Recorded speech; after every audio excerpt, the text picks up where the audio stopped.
성도 여러분 안녕하세요. 오늘도 말씀의 은혜로 승리하는 저와 여러분들 이번 한 주가 되기를 주님의 이름으로 축원드립니다. 우리 계속해서 마태복음 여행 떠나고 있어요. 우리 지난 시간에 내용을 한번 기억했으면 좋겠습니다. 지난 시간에 우리가 21장의 상반부를 함께 나눴습니다. 자, 21장부터 마지막 28장까지는 뭐냐면 예수님이 이제 예루살렘으로 입성하셔서 십자가의 고난을 당하시고 부활하시고 승천하기까지 그 예수님의 이 구원의 사역이 정말로 완성되는 가장 중요한 마지막 부분들입니다. 그 중에서도 21장의 상반부를 우리가 함께 읽었는데, 전반부를 읽었는데, 그 부분은 바로 예수님께서 예루살렘에 입성하신 첫째 날, 즉 예루살렘에 입성하여 호산나 외침을 받고 예루살렘에 입성하셨고, 또 입성하시자마자 성전을 깨끗하게 하시는, 그래서 이렇게 성전의 동전, 이 원래 이 로마의 화폐를 성전에서는 우상 숭배라고 내지 못하게 해서 성전의 동전으로 바꿔줬는데, 그 바꾸는 환전만 10배를 받는 이런 고리에 아주, 그래서 이 제사를 드리러 온 사람들의 피를 착취해가지고 그 성전과 이 종교 지도자들의 배를 불리고 있는 이 탐욕에 찌든 성전 체계를 예수님께서 엎어버리시는 그런 성전 정화 사건. 너희들이 이 성전을 강도의 소굴로 만들었지만 이 집은 원래 만민이 기도하는 집이다 라고 성전을 깨끗게 하셨던 그 주님의 모습. 또 마지막 다음날 새벽에 이 예루살렘으로 들어오셨는데 시장하시니까 이 무화과 나무의 열매를 찾았는데 열매가 없었던 거예요. 원래 무화과 나무에 열매가 있어야 되는 시기는 아니었지만 봄 3월 정도에 유과라고 해서 원래 본 열매보다는 작지만 그래도 본 열매를 맺기 위해 준비할 수 있는 유과 정도의 열매는 찾아볼 수 있는데 그 나무는 그 유과마저도 없었던 거죠. 그래서 우리가 이 유과가 무엇인가 생각해 보았더니 오늘 우리가 일상에서 대단하게 맺힐 열매는 아니지만 일상의 기도의 열매, 일상에서의 말씀의 순종의 열매, 일상에서의 인격과 성품의 열매를 하나님이 오늘 무화과 나무에서 유과 열매를 찾았던 것처럼 우리에게도 찾으심을 기억하고 우리가 그렇게 일상의 작은 열매들부터 맺어가는 사람들이 되자 우리가 이런 내용들을 함께 나누었던 그런 시간들이었습니다. 오늘은 이어서 역시 마태복음 21번째 다시 이 두 번째 시간이고요. 오늘도 예루살렘의 입성과 십자가 죽음과 부활 첫 번째 21장을 우리가 이제 마무리로 함께 더 보도록 하겠습니다. 분량은 21장의 남은 부분 21장 23절에서 46절까지 우리가 함께 볼 거고요. 제목을 짓자면 논쟁의 날이라고 지어 보았습니다. 자, 그럼 오늘 이 부분에 대한 내용을 들어가기 전에 맥 두 가지를 한번 짚고 가볼게요. 먼저 첫 번째, 오늘 예수님과 유대의 종교 지도자들 간의 권위 논쟁을 통해서 우리도 내 삶의 권위와 주인을 누구로 여기고 있는가를 한번 잘 살펴보는 시간이 되었으면 좋겠습니다. 두 번째, 예수님께서 유대 종교 지도자들에게 하신 두 아들의 비유, 그리고 포도원의 악한 품꾼들의 비유를 잘 살펴보고 묵상하는 그런 시간들이 또한 되도록 하겠습니다. 자, 그러면 21장의 내용, 이 21장의 후반부의 내용을 한번 들어가 볼게요. 21장의 후반부는 권위에 대한 논쟁, 두 아들의 비유와 포도원 주인의 비유, 그리고 유대 지도자들에 대한 예수님의 비판이 등장합니다. 먼저 이 성전 정화를 하신 이 예수님에 대해서 바리새인들과 대제사장들과 유대 종교 지도자들이 찾아와 당신의 권위가 어디서 있기에 이런 일을 하십니까? 라고 하는 예수님의 권위에 대한 논쟁이 일어납니다. 내용은 이래요. 예수께서 성전에 들어가서 가르치고 계실 때에 대제사장들과 백성의 장로들이 다가와서 말하였다. 당신은 무슨 권한으로 이런 일을 하시오? 누가 당신에게 이런 권한을 주었소? 예수께서 그들에게 이렇게 대답하셨다. 나도 너희에게 한 가지를 물어보겠다. 너희가 대답하면 나도 무슨 권한으로 이런 일을 하는지를 말하겠다. 요한의 세례가 어디에서 왔느냐? 하늘에게서냐 사람에게서냐? 그러자 그들은 자기들끼리 의논하여 말하였다. 하늘에서 왔다고 말하면 어찌 그를 믿지 않느냐고 할 것이고, 또 사람에게서 왔다 하자니 무리가 무섭소. 그들은 모두 요한을 예언자로 여기니 말이요 라고 서로 이야기했다는 거죠.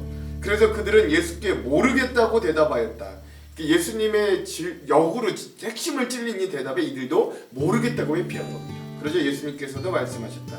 나도 내가 무슨 권한으로 이런 일을 하는지를 너희에게 말하지 않겠다 라고 하시는 겁니다. 자, 이런 이 권위에 대한 논쟁, 그리고 예수님이 오히려 역으로 질문하신 이 세례 요한의 권위에 대한 말씀이 무슨 의미인가는 구체적으로 우리가 이따 주안점에서 한번 살펴볼게요.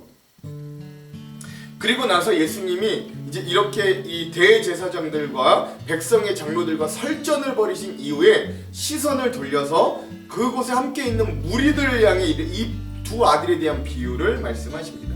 자, 내용은 이래요. 너희는 어떻게 생각하느냐? 어떤 사람에게 아들 둘이 있는데 아버지가 맏 아들에게 가서 얘야 너 오늘 포도원에 가서 일해라 하고 말하였다. 그런데 맏 아들은 대답하기를 예 가겠습니다 아버지 하고서는 가지 않았다. 이어 아버지는 둘째 아들에게도 가서 같은 말을 하였다. 그러자 그 둘째 아들은 싫습니다 하고 말하였다. 그러나 그 뒤에 그 둘째는 뉘우치고 일하러 갔다. 그런데 이 둘 가운데서 누가 아버지의 뜻을 행하였느냐? 예수께서 이렇게 물으시니 그들이 대답하였다. 둘째 아들입니다. 예수께서 그들에게 말씀하셨다. 내가 진정으로 너희에게 말한다. 세리와 창녀들이 오히려 너희보다 먼저 하나님의 나라에 들어간다. 세례 요한이 너희에게 와서 옳은 길을 보여주었으나 너희는 그를 믿지 않았다. 너희 바리새인들은 그를 믿지 않았다. 그러나 세리와 창녀들은 믿었다. 너희는 그것을 보고도 끝내 뉘우치지 않았으며 그를 믿지 않았다. 라고 하시는 겁니다.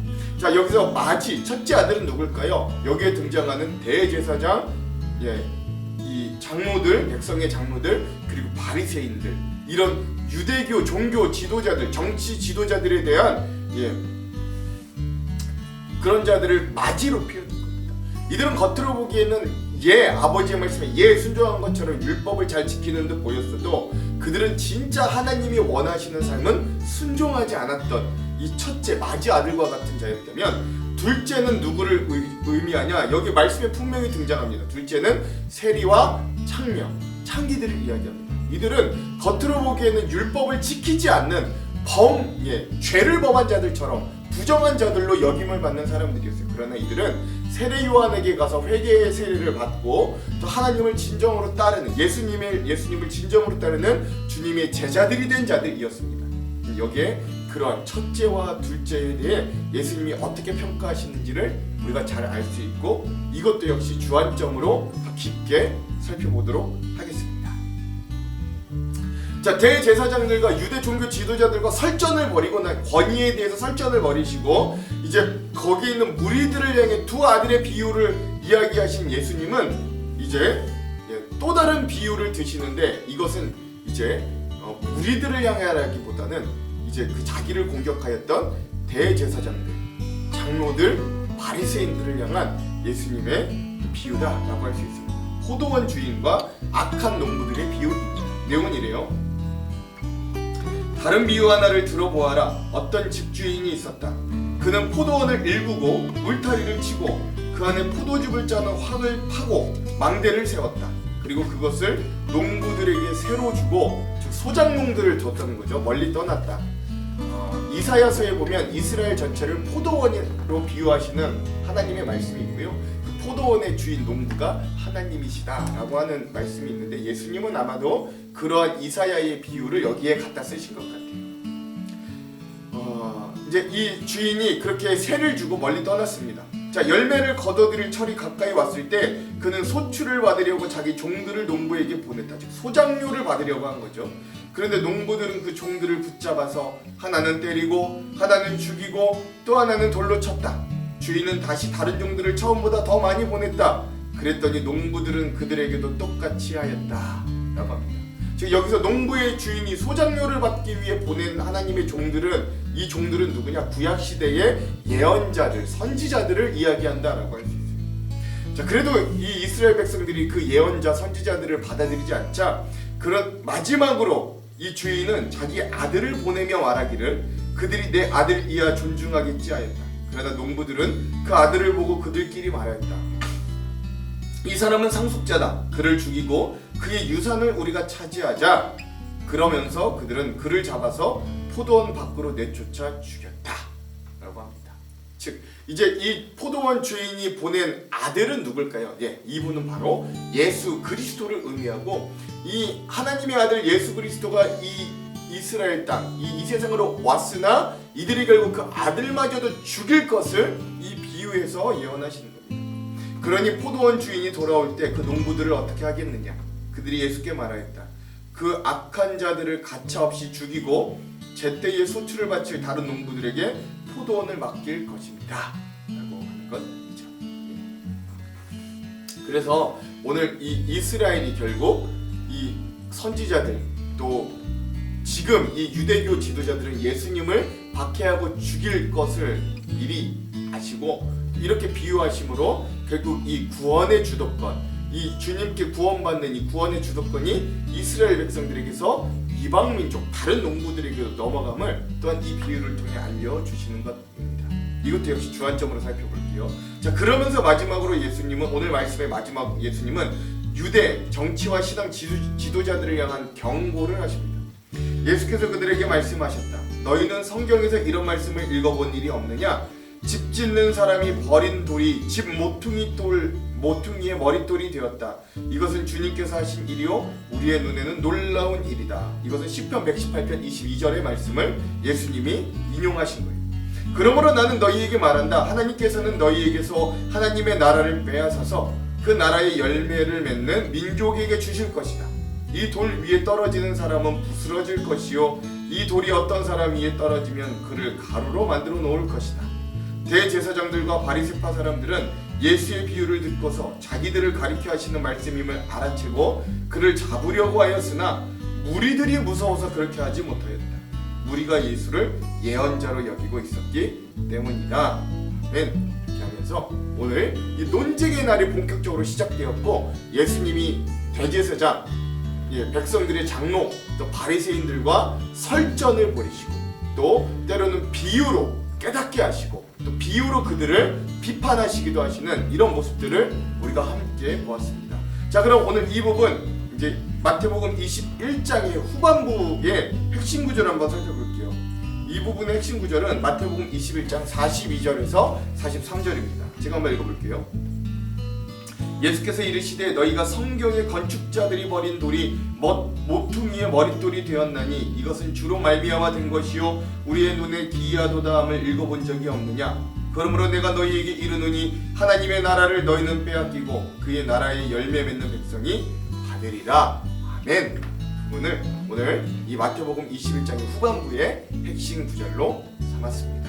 자, 그러면 오늘 이 부분에 대한 주안점 세 가지를 함께 나누고 오늘 말씀을 읽어볼게요. 먼저 첫 번째, 오늘 우리가 읽을 이 마태복음 21장의 후반부부터 또 우리가 쭉 읽을 26장까지는 이 예수님이 예루살렘에 입성하시고 두 번째 날에 일어났던 예수님과 이 예루살렘 성 안에 있는 유대교 종교 지도자들의 격렬한 논쟁이 길게 일어납니다. 제일 먼저 건의 논쟁이 일어나죠.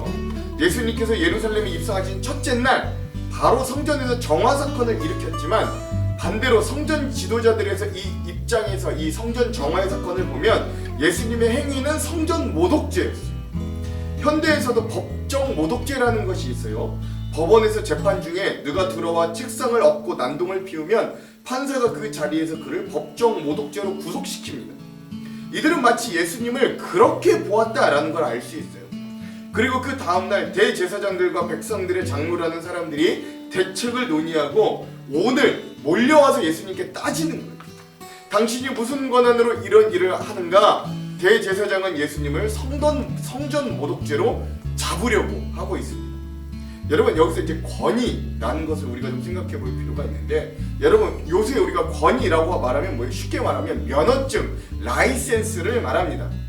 예수님 앞에서 성전 지도자들은 대제사장과 율법학자들, 장로들인데 이들은 사내들인 공회에 소속에 되어 있는 사람들이었어요. 즉 사내들인 공회에는 지금 우리로 치자면 국회라고 할 수 있습니다. 즉 당시 이스라엘에게 가장 권위 있는 종교와 정치 기관이었죠. 그러한 자신들은 성전에서 수입을 받고 그것을 지도할 자격이 있었지만 예수님은 과연 어떠한 자격이 있어 성전을 그렇게 뒤엎었는가 따져 물어보는 겁니다. 여기에 이들의 두 가지 모순이 있어요. 하나는 이 말씀을 보면 대제사장이라고 하지 않고 대제사장들이라는 단어에서 볼 수 있는데, 원래 하나님께서 대제사장은 평생 한 명만 위임되게 하셨습니다. 그런데 이 당시 예루살렘 성전에는 여러 명의 대제사장이 있었다는 걸 알 수 있어요. 즉 하나님께서 선택하신 단 한 사람이 권위를 가지고 온전히 하나님과 사람 사이에 중재자 역할을 해야 했음에도 이 성직이 타락하여 지금 이 당시에는 로마의 돈을 받고 자리를 파는, 그리고 자리를 사는 매직의 자리가 되었기 때문에 대제사장들이라고 해서 대제사장이 여러 명이 있었던 겁니다. 그러므로 이들은 하나님께로부터 오는 진정한 권위를 가진 제사장들이 아니라 돈으로 그 자리를 산 권위를 잃은 자들이 오히려 하나님의 아들이신 예수님께 당신의 권위가 어디 왔냐고 물어보는 상황, 모순적인 상황인 거죠. 자, 두 번째 모순은 뭐냐? 당시 예루살렘 성전에서 나왔던 모든 권위와 이권이 바로 이 종교 지도자들의 막대한 수입이자 이들이 유대교 사회에서 누리던 굳건한 사회적 상류층의 지혜와 정치적인 힘이 되었습니다. 이들의 권위는 결국 이들이 백성들을 수탈하면서 나왔다는 거예요. 성전에서 나오는 막대한 이권으로 이들은 큰 힘과 권력을 차지할 수 있었어요. 그러므로 이러한 성전 체계를 비판하고 뒤엎은 일은 이들에게는 경제적으로 또한 정치적으로 상당히 권위에 도전을 받는 일이었습니다. 이것들을 종합해 보자면 예수님의 권위를 따져묻는 대제사장과 장로들은 애초에 하나님께로 받은 권위조차 없는 자들이었고 단지 돈과 세상의 성공을 쫓는 그 이상도 이하도 아닌 사람들이었다라고 할 수 있는 거예요. 이에 대해 예수님이 이렇게 되물으십니다. 되물으시고 답을 대신합니다. 세례 요한의 권위가 하늘로부터 났냐 사람에게서부터 났냐 라고 말이죠. 이 예수님의 물음에 대제사장과 장로들이 만약 하늘로부터 났습니다 라고 대답한다면 세례 요한에게 세례를 받고 경배를 받은 예수님의 권위가 인정되는 꼴이 되는 거고요. 또 사람에게서부터라고 말한다면 많은 사람들이 참 선지자로 따랐던 세례 요한을 부정하게 되는 것이기 때문에 백성들로부터 지탄받게 될 상황에 처하게 되는 거예요. 그러니까 예수님이 오히려 역으로 질문한 이 질문에 이들이 오히려 함정에 빠진 거죠. 그래야 이들은 백성의 무리가 무서워서 결국 예수님의 질문에 우리도 알지 못한다 라고 대답하고 회피하면서 자신들의 모순된 딜레마를 모면하기에 이릅니다. 그러나 이들이 스스로 궁지에서 벗어났다고 할지는 몰라도 이 대화의 온 과정을 지켜본 백성들의 이목을 속일 수는 없는 거예요. 백성들은 그 자리에 분명히 알았을 거예요. 누가 진짜 권위가 있는지, 누가 진짜 권위가 없는지를 말이죠. 오늘 우리도 우리의 삶의 주인으로서의 권리를 누구에게 주고 있는가 살펴볼 필요가 있습니다. 예수님 당신이 정말 나의 주인이 맞냐고, 나를 이끌 권위가 있냐고 따져 묻고 있지는 우리가 않으십니까? 내가 번 돈으로 내 삶의 주인이 내가 되어 내 힘으로 그 권위를 취득하려고 애쓰지는 않냐는 말입니다. 오늘 우리도 나의 인생의 주인이 누구인지, 나는 누구의 권위를 힘입어 사는지 우리를 돌아보는 말씀의 시간 되기를 먼저 주님의 이름으로 축원드립니다. 자, 두 번째, 대제사장들과 장로들과의 논쟁을 펼치던 예수님은 이제 주의를 환기시키며 그곳에 있는 무리들에게 포도원의 두 아들의 비유를 말씀하십니다. 자, 대답은 잘하나 결국 순종하지 않았던 마지는 이 유대 종교 지도자들을 가리켜요. 그리고 대답은 잘하지 못했으나 결국 뉘우치고 아버지의 뜻에 따라 순종했던 둘째는 오늘 말씀에 직접적으로 말한 것처럼 세리와 창녀들, 즉 죄인들을 의미합니다. 31절에서 31절은 이렇게 오늘 증언합니다. 그들 중에 누가 아버지의 뜻대로 하였느냐 이르되 둘째 아들이니이다. 예수께서 그들에게 이르시되 내가 진실로 너희에게 이르노니 세리들과 창녀들이 너희보다 먼저 하나님의 나라에 들어가리라. 아멘. 이와 마찬가지로 유대교 지도자들은 율법에 목매며 하나님의 뜻에 겉으로 보기엔 순종하는 듯 보였지만 결국 이들은 순종하지 않고 이들의 삶을 깊이 들여다보면 이들은 결국 순종한 게 아니라 자신의 욕망이 최우선이었던 삶이었어요. 이들은 처음에는 하나님의 뜻에 순종하는 듯 보이지만 결국 온갖 종교적인 특권과 기득권을 향유하면서 하나님께서 보내신 그리스도의 메시지와 말씀에는 귀 기울이지 않고 완강하게 배척하고 그를 죽이기까지 하는 사람들이었습니다. 그러나 둘째와 같이 겉으로 보기에는 하나님께 반항적이고 반율법적인 세리와 창기들은 오히려 세례 요한의 회개의 세례를 온전히 받기도 하였고 예수님의 말씀을 듣고 그를 따르는 제자들이 되었습니다.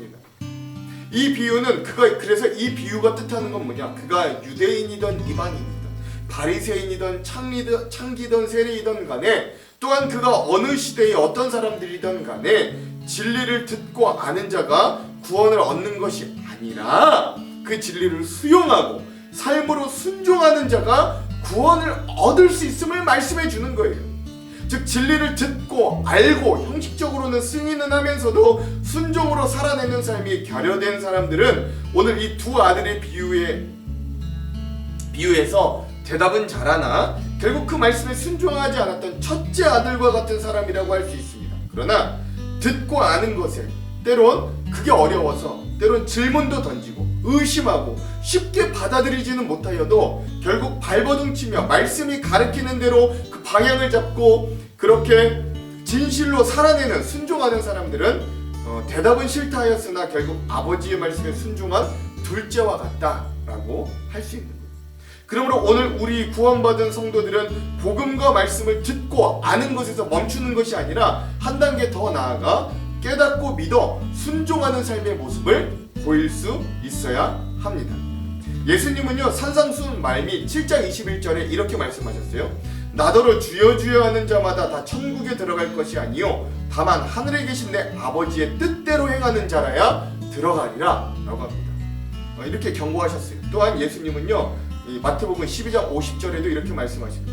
누구든지 하늘에 계신 내 아버지의 뜻대로 하는 자가 내 형제요 자매요 어머니이니라 하시더라. 아멘. 그러므로 하나님의 나라는 혈통이나 지식으로 얻어지는 게 아니라 하나님의 말씀에 대한 순종으로 얻어짐을 기억할 수 있어야 됩니다. 오늘 우리의 삶에도 이런 순종에 대한 애씀과 발버둥이 있는 그런 둘째와 같은 하나님의 진정한 자녀들이 되시기를 먼저 주님의 이름으로 소망합니다. 마지막 세 번째, 오늘 이 21장의 후반절은 무리들에게 두 아들의 비유를 가르치신 예수님께서 다시 고개를 들어 대제사장과 장로들을 바라보며 한 비유, 마지막 비유를 무리들에게 다시금 가르쳐 주십니다. 그게 바로 포도원의 악한 농부들과 그의 아들에 대한 비유입니다. 예수님이 포도원과 소작농의 비유를 하신 것은 일단 예루살렘의 성전의 주인이 누구인가? 라는 이 문제로 들어가신 거예요. 더 나아가 성전뿐만 아니라 너희의 삶의 주인이 누구인가? 이 문제들을 거론하시는 거죠. 당신이 무슨 권위로 이 성전에 들어와 주인 행세를 하는 것인가? 왜 자격도 없이 면허도 없이 이곳에 와서 행패를 부리는가? 대제사장들이 이것들을 예수님께 따질 때 예수님의 대답은 포도원 비유였던 거예요. 그 성전이 포도원이고 우리 아버지이신 하나님께서 포도원의 주인이고 너희들은 대제사장들과 유대교 지도자들, 너희들은 바로 포도원의 소작농들이다, 악한 포도원의 농부들이다 라고 선포하시는 거예요.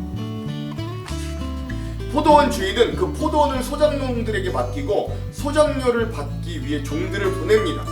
이것은 구약시대 하나님께서 자신의 선지자들을 이스라엘 백성들에게 보내신 것을 의미해요. 그러나 구약시대 이스라엘 백성들은 이 선지자들을 반대하고 박해하고 심지어 죽이기까지 하였습니다. 그러나 결국 포도원 주인은 자기의 아들을 이 악한 소작농들에게로 보내기로 결심하는데 그분이 바로 예수 그리스도였던 거예요.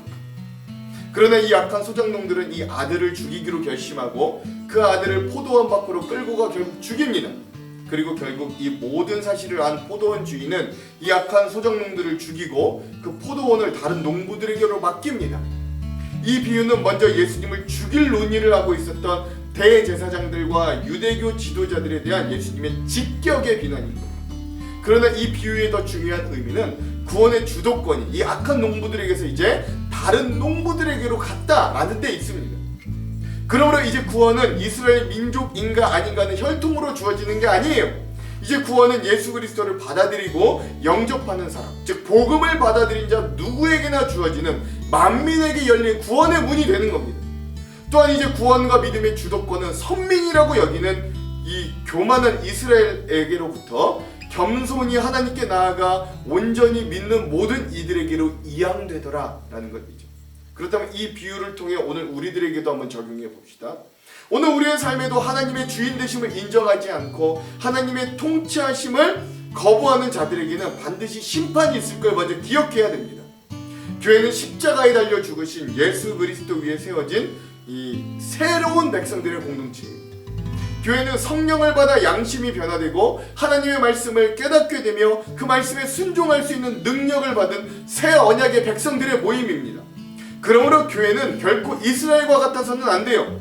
하나님의 말씀을 거부한 채 자신의 권리와 이익만 지키고자 했던 이 악한 모습을 버리고 하나님의 통치에 순종할 수 있어야 됩니다. 하나님이 원하시는 열매를 맺기 위해 매일 말씀을 통해 주인 되신 하나님이 그 아들 예수 그리스도를 통해 우리에게 베풀어 주신 은혜를 기억하고 하나님의 피조물이자 그 뜻에 순종해야 될 종된 우리의 모습을 기억할 수 있어야 됩니다. 그리고 우리가 스스로 주인의 자리에 앉고자 하는 욕망으로 하나님의 말씀을 외면하고 아들 되신 예수 그리스도를 내 마음에서 내쫓아버린 우리의 삶의 영역이 있었다면 이제는 철저히 돌이켜 우리를 돌아볼 수 있어야 됩니다. 그리고 다시금 우리의 삶의 주인의 자리에 예수님을 모셔둡시다. 그분을 인정합시다. 각자의 십자가를 지며 오늘 우리에게 요구하시는 믿음의 소장료를 하나님께 기쁨으로 드립시다. 오늘도 그런 말씀의 은혜가 이 말씀을 읽는 저와 여러분들에게 있기를 주님의 이름으로 축원드립니다. 기도할게요. 하나님, 오늘 예수님과 이 유대 종교 지도자들의 논쟁의 이야기가 쉽지는 않지만 그래도 주님, 이 말씀들을 통하여 오늘 우리가 어떤 자들인가를 다시 한번 되돌아봅니다. 오늘 우리에게 열려진 이 구원의 문이 그저 오지 않았음을 깨닫습니다. 하나님, 오늘 우리도 겉으로는 주님이 우리의 주인 양 행세하지만 결국 우리의 마음 깊은 곳엔 여전히 내가 주인 되어 내 욕망과 내 뜻대로만 살아가고 있지는 않은가 우리의 모습을 살펴봅니다. 하나님, 오늘 우리가 대답은 잘했지만 결국 순종하지 않는 첫째가 되지 않게 하시고 대답은 좀 어려웠어도 결국 그 마음을 뉘우쳐 하나님의 뜻대로 살아가기로 발버둥치는 둘째와 같은 하나님의 진정한 자녀들이 될 수 있도록 우리를 변화시켜 주시옵소서. 말씀 가운데 이번 한 주 가운데 우리를 그렇게 만드실 주님을 기대하며 예수님의 이름으로 간절히 기도합니다. 아멘. 그럼 사랑하는 성도 여러분, 오늘 하루도 말씀으로 승리하세요. 사랑하고 축복합니다. 화이팅! 예수께서 성전에 들어가 가르치실세 대제사장들과 백성의 장로들이 나와 네가 무슨 권위로 이런 일을 하느냐? 또 누가 이 권위를 주었느냐? 나도 한 말을 너에게 물으리니 너희가 대답하면 나도 무슨 권위로 이런 일을 하는지 이르리라. 요한의 세례가 어디로부터 왔느냐? 하늘로부터냐 사람으로부터냐? 그들이 서로 의논하여 이르되 만일 하늘로부터라 하면 어찌하여 그를 믿지 아니하였느냐 할 것이요. 만일 사람으로부터라 하면 모든 사람이 요한을 선지자로 여기니 백성이 무섭다. 우리가 알지 못하노라. 나도 무슨 권위로 이런 일을 하는지 너희에게 이르지 아니하리라. 그러나 너희 생각에는 어떠하냐? 어떤 사람에게 두 아들이 있는데 맏아들에게 가서 이르되 예 오늘 포도원에 가서 일하라 하니 대답하여 이르되 아버지 가겠나이다 하더니 가지 아니하고 둘째 아들에게 가서 또 그와 같이 말하니 대답하여 이르되 실소이다 하였다가 그 후에 뉘우치고 갔으니 그 둘 중에 누가 아버지의 뜻대로 하였느냐? 둘째 아들이니이다. 내가 진실로 너희에게 이르노니 세리들과 창녀들이 너희보다 먼저 하나님의 나라에 들어가리라. 요한이 의의 도로 너희에게 왔거늘 너희는 그를 믿지 아니하였으되 세리와 창녀는 믿었으며 너희는 이것을 보고도 끝내 뉘우쳐 믿지 아니하였도다. 다른 한 비유를 들으라. 한 집 주인이 포도원을 만들어 산 울타리로 두르고 거기에 집자는 틀을 만들고 망대를 짓고 농부들에게 세로 주고 타국에 갔더니 열매 거둘 때가 가까움에 그 열매를 받으려고 자기 종들을 농부들에게 보내니 농부들이 종들을 잡아 하나는 심히 때리고 하나는 죽이고 하나는 돌로 쳤거늘 다시 다른 종들을 처음보다 많이 보내니 그들에게도 그렇게 하였는지라. 후에 자기 아들을 보내며 이르되 그들이 내 아들은 존대하리라 하였더니 농부들이 그 아들을 보고 서로 말하되 이는 상속자니 자 죽이고 그의 유산을 차지하자 하고 이에 잡아 포도원 밖에 내쫓아 죽였느니라. 그러면 포도원 주인이 올 때 그 농부들을 어떻게 하겠느냐? 그 악한 자들을 진멸하고 포도원은 제때 열매를 바칠 만한 다른 농부들에게 새로 줄지니이다. 너희가 성경에 건축자들이 버린 돌이 모퉁이의 머릿돌이 되었나니 이것은 주로 말미암아 된 것이요 우리 눈에 기이하도다 함을 읽어본 일이 없느냐. 그러므로 내가 너희에게 이르노니 하나님의 나라를 너희는 빼앗기고 그 나라의 열매 맺는 백성이 받으리라. 이 돌 위에 떨어지는 자는 깨지겠고 이 돌이 사람 위에 떨어지면 그를 가루로 만들어 흩으리라. 대제사장들과 바리새인들이 예수의 비유를 듣고 자기들을 가리켜 말씀하심인 줄을 알고 잡고자 하나 무리를 무서워하니 이는 그들이 예수를 선지자로 알미었더라.